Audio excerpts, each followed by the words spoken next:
سوال کرده است که به عذر روزه را خورد چی حکم دارد؟ به عذر برادر عزیز روزه را خوردن البته انسان گناهگار می شود.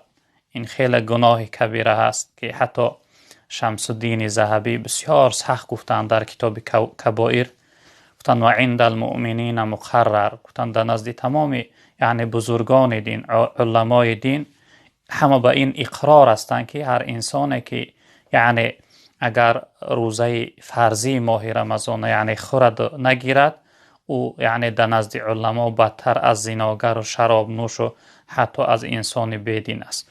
دلیلش چی است حضرت؟ دلیلش اون حدیثی است که پیغمبر بزرگوار صلی الله علیه وسلم فرمودند که حدیث قدسی است. خداوند گفتند تمام عملهای فرزند آدم برای خودش هست مگر روزش. گفتند کل عمل ابن آدم له الا الصوم، تمام عملهای انسانیت برای خودش است. نماز میخونه، زکات میده، حج میروه، خیر و سخاوت هر چیزی میکنه، همش برای خودش هستند. الله رب العالمین میگه مگر روزش، مگر روزش گفت برای من است و انا فان گفت مگر الا الصوم فانه لی، مگر روزش برای من است و انا اجزم به، من در برابر روزش براش یعنی جزا میدیم، ثوابش میدیم. گفتن در بین تمام عملها یعنی خداوند روزه را به خاصی خودش قبول کرده است. به همین خاطر حضرت بسیار سخت گفتن کسی به عذر اگر روزش خورد او در نزد تمام بزرگان دین از اون گناه انسان هایی که یعنی زنا میکنن و شراب نوشی میکنن یعنی گناه های کبیره میکنن از اون ده هم بدتر است.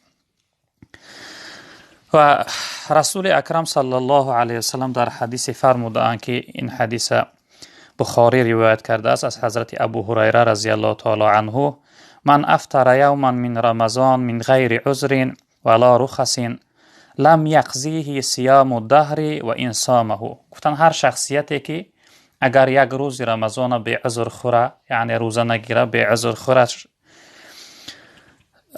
به عذر و به رخصت شریعت یعنی اگه بیماری و کمبودی نداره که براش رخصت باشه، کدام انسانی که خورد اگر او انسان باقی مانده عمرشه یعنی تمام تا وقتی که دنیا هست روزه گیره اگر ثواب اون روزه نمیابه، یعنی ثواب یک روز رمضان از خود کرده نمیتواند. چنین گفتن یعنی روزه به عذر خوردن گناه کبیره هست، خیلی گناه بزرگ است برادران عزیز بزرگوار. نافرمان برداری پروردگار است. البته انسان گناهگار و عاصی می شود.